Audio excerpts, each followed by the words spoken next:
Hi friends, welcome to Kovilpatti விருந்து channel.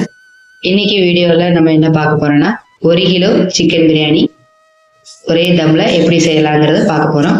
அதுக்கு முன்னாடி வீடியோக்கு லைக் பண்ணிடுங்க ஃப்ரெண்ட்ஸ். பாருங்க அவ்வளோ சூப்பராக வந்திருக்கு. பிரியாணி பாத்திரத்துலாம் செஞ்சேன், ரொம்ப நல்லா வந்திருந்தது. தக்காளி வந்து பார்த்தீங்கன்னா 400 கிராம், வெங்காயம் அதே அளவு தாங்க 400 கிராம், அரிசி வந்து 1 கிலோ அரிசிங்க, இந்தியா கேட் பாஸ்மதி ரைஸாக எடுத்திருக்கேன். அந்த அரிசியை வந்து நல்லா ஒரு அடிக்கு 2 இடம் நல்லா தண்ணி ஊற்றி நல்லா அழுப்போக நல்லா களைஞ்சிட்டு தண்ணி ஊற்றி ஊற வச்சுக்கோங்க. பட்டை, சோம்பு, கிராம்பு, பிரியாணி இலை இதெல்லாம் எடுத்து வச்சிருக்கோம்.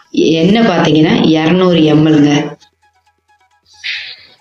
பாத்திரம் ஹீட் பண்ணோடனே எண்ணெயை ஊற்றி ஹீட் ஆனோடனே பட்டை, சோம்பு, கிராம்பு போட்டு ஃபர்ஸ்ட்டு தாளித்து விட்டுக்கணும். அது கொஞ்சம் பொரிஞ்சு வந்தோடனே வெங்காயத்தை போட்டுடணுங்க. வெங்காயம் பார்த்தீங்கன்னா சும்மா நார்மலாக லைட்டாக வதக்கினா மட்டும் பத்தாதுங்க. இது டேஸ்ட்டே பார்த்தீங்கன்னா வெங்காயம் இந்த பொன்னிறமாக நல்லா வதங்கி வரணும். இந்த இவ்வளோ தூரம் நம்ம வதக்கணும். அது வதங்கினதுக்கப்புறம் ஃபஸ்ட்டு புதினா, கொத்தமல்லி ஒரு கைப்பிடி அளவுங்க, ரெண்டையும் நல்லா பொடியாக நறுக்கி வச்சுருங்க. இதை நல்லா ஃபஸ்ட்டு ஒரு இந்த நேரத்தில் வந்து பார்த்திங்கன்னா அடுப்பை கொஞ்சம் சிம்மில் வச்சுட்டு கொஞ்சம் வதக்கிட்டு அடுத்த ஒரு 2 செகண்டில் இஞ்சி பூண்டுங்க. இஞ்சி பூண்டு அளவு பார்த்தீங்கன்னா 100 இஞ்சி 100 பூண்டுங்க. இதை போட்டு நல்லா மிக்சியில் அரைச்சி வச்சுட்டு இதை போட்டு இதையும் ஒரு 5 நிமிஷம் சிம்மிலேயே நல்லா வதக்கணுங்க. இது வதக்கினதுக்கப்புறம் பச்சை மிளகா 2 பச்சை மிளகாங்க. இல்லை எங்களுக்கு கொஞ்சம் காரம் அதிகமாக தேவைப்படுதுன்னா நீங்கள் போட்டுக்கலாம், ஆனால் 2 போதுமானதுங்க. நல்லா வதக்கணுங்க. அப்புறம் தக்காளி நல்லா பிரியாணி நேரமே நல்லா நீட்டமாக தான் நறுக்கி வச்சுக்கணும்.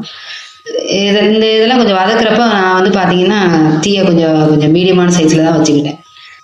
மஞ்சத்தூள் 1 டீஸ்பூன், மிளகாய் பொடி பார்த்தீங்கன்னா 2 ஸ்பூன் போடணுங்க, பெரிய ஸ்பூனுக்கு. அப்புறம் மல்லிப்பொடி வந்து உங்களுக்கு ஃப்ளேவர் பிடிக்குன்னா போடுங்க, நான் வந்து கொஞ்சமாக போட்டுக்கிட்டேன். பிரியாணி மசாலா ஒரு 6 ஸ்பூனுங்க, சின்ன ஸ்பூனுக்கு. இதெல்லாம் போட்டு நல்லா வதக்கணுங்க. உப்பு வந்து 2 ஸ்பூன் போட்டேங்க, இந்த நான் போடுற ஸ்பூனுக்கு போட்டு நல்லா வதங்க. தயிர் வந்து பார்த்தீங்கன்னா 100 mlங்க. இதையும் போட்டு நல்லா வதக்கணுங்க. இது சிக்கன் வந்து பார்த்தீங்கன்னா 1 கிலோ நான் எடுத்திருந்தேங்க.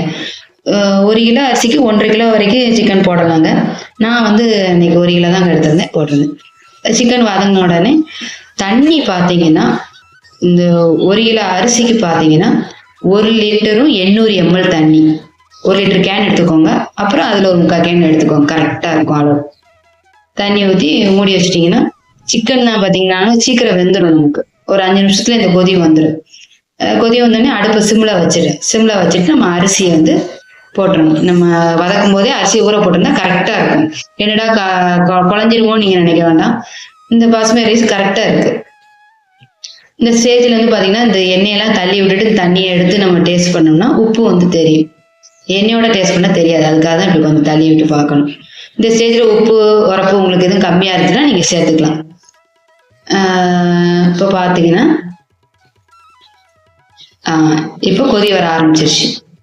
கொதி வந்துருச்சு. கொஞ்சம் மெதுவாக பார்த்து சிக்கன் வந்து உடஞ்சிடாம கொஞ்சம் மெதுவாக கிண்டி விடுங்க. இப்போ அரிசியும் தண்ணியும் வந்து லெவல் ஆயிடுச்சு. இந்த ஸ்டேஜில் தான் வந்து நம்ம அடுப்பை சிம்மில் போட்டுடணும். போட்டு இதுதான் வந்து முக்கியமான ஸ்டேஜ். இந்த தோசைக்கல்லை வச்சு வைக்கணும். வச்சுட்டிங்கன்னா உங்களுக்கு கண்டிப்பாக அடி பிடிக்கவே பிடிக்காது. நான் தோசைக்கல்லை வைக்காம போட்டு எனக்கு கொஞ்சம் லைட்டாக அடி பிடிச்சது.